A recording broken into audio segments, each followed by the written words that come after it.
Donald Trump just finished giving one of the most wild press conferences you will ever see on unfounded conspiracies between taking Tylenol while pregnant and autism, a link that has not been established by any medical evidence in recent history. All scientific and medical data says otherwise or doesn't find a conclusive link.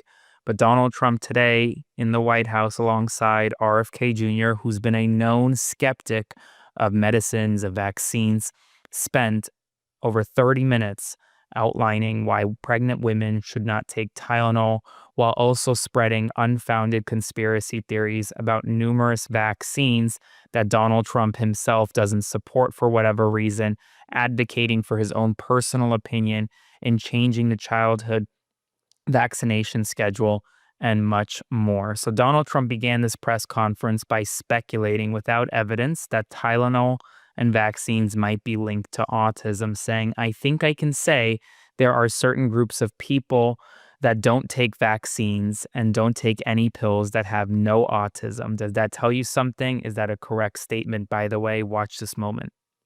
Because when you go from 20,000 to 10,000 and then you go to 12, you know there's something artificial.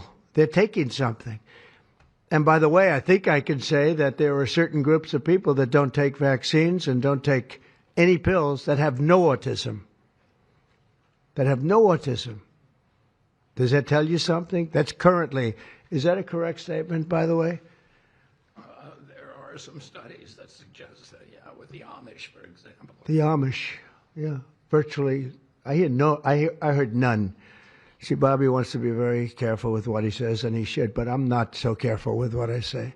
But you have certain groups. The Amish, as an example, they have essentially no autism. He then went on to suggest that Cuba does not have any autism because women in Cuba do not take Tylenol. Watch this moment. Tylenol is widely used in other countries too. As you make this announcement, do you expect your decision may affect I hope they countries? follow it, yeah. I hope they follow it. Yeah, other countries are, sell Tylenol.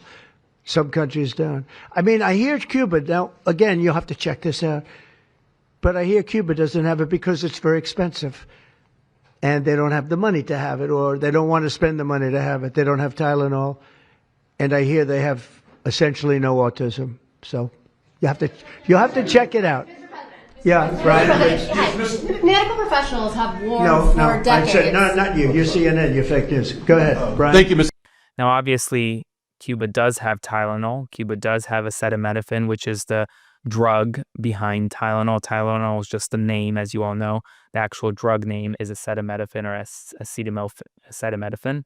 And well, Donald Trump suggested that because Cuba, for whatever reason, might not have it or might have less of it, it doesn't have autism, when that's not necessarily true. Now, Donald Trump went on to struggle to pronounce the word acetaminophen. I want you to watch this moment. Effective immediately, the FDA will be notifying physicians that the use of well, let's see how we say that. Acetaminophen. Acetaminophen. Is that okay?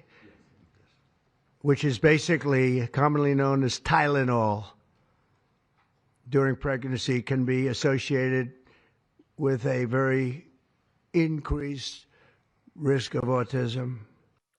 That is pretty stunning coming from this president who has lambasted Joe Biden for his stutter, for his inability to pronounce a number of words. Folks, if this was President Biden couldn't pronounce the word acetaminophen, then Fox News would have a field day literally saying that President Biden should essentially be removed from office under the 25th Amendment because he couldn't pronounce it. But alas, the president of the United States right now, Donald Trump, could not pronounce it. So that was essentially the part of the press conference dealing with Tylenol, where he was telling women across the country, do not take Tylenol, without any new evidence to suggest why they shouldn't take Tylenol. Medical guidance for many years has been that Tylenol is fine. I'm not a doctor. Don't take it from me. Take it from your doctor, obviously, not from me. But then the press conference continued, and he started talking about childhood vaccines. And this is where things got a little tricky. Because first, he said that infants receive too many vaccines at once, saying that you have a little child a little fragile child and you get a vat of 80 different vaccines, I guess, 80 different blends, and they pump it in. Watch this moment. I don't see it. I think it's very bad. They're pumping, it looks like they're pumping into a horse.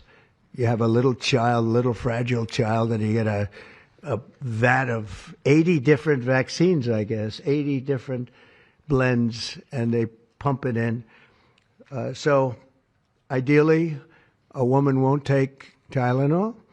And on the vaccines, it would be good instead of one visit where they pump the baby, load it up with stuff, you'll do it over a period of 4 times or 5 times. I've been so into this issue for so many years just because I couldn't understand how a thing like this could happen. And it's... Well, he is not fully right there because children don't come in and get all of their vaccines at once. There is a vaccination schedule for a reason where children get vaccines over a period of time. But then he went on to claim that the MMR vaccine should be taken separately, that you should have separate shots for children instead of just one MMR vaccine, and then argued that hepatitis B should be delayed until adolescence. Watch this moment. I also, and we've already done this, we want no mercury in the vaccine. We want no aluminum in the vaccine. The MMR, I think, should be taken separately. This is based on what I feel, the mumps, measles, and all the 3 should be taken separately. And it seems to be that when you mix them, there could be a problem. So there's no downside in taking them separately. In fact, they think it's better, so let it be separate. He essentially said that because hepatitis B, according to him, is sexually transmitted, that he should wait until children are 12 years old. He says, I'm making these statements from me. I'm not making them from these doctors. I talk about a lot of common sense. Now, it's clear that he's legislating right now via this executive action that he's taking on this new FDA guidance on Tylenol and autism. And he's doing it to essentially promote RFK Jr.'s theories. This is RFK Jr.'s doing. It's really his brainchild. And he's all he's saying is that this is my thoughts, my opinions as president. Donald Trump isn't a doctor. He's never been to medical school, done no research, probably hasn't even read much of this research. But alas, here we are. Vaccines. Hepatitis B, again, that's sexually transmitted. And we think you should wait. I think you should wait till 12. I'm making these statements from me. I'm not making them from these doctors because when they talk about, different results, different studies, I talk about a lot of common sense, and they have that too. They have that too a lot. But I recommend the hepatitis B. Take it at 12. Sexually transmitted. You don't have to give it to the baby when the baby's 2 years old, and there are a lot of theories on that, but not when they're 12. Doesn't. And I think what a lot of people need to take away from this press conference is that all of this was based on no new evidence. No new evidence was released by the administration to show a link between autism and Tylenol while pregnant. None of that. And yet, FDA guidance will be changing. So take all of what was said essentially with a grain of salt.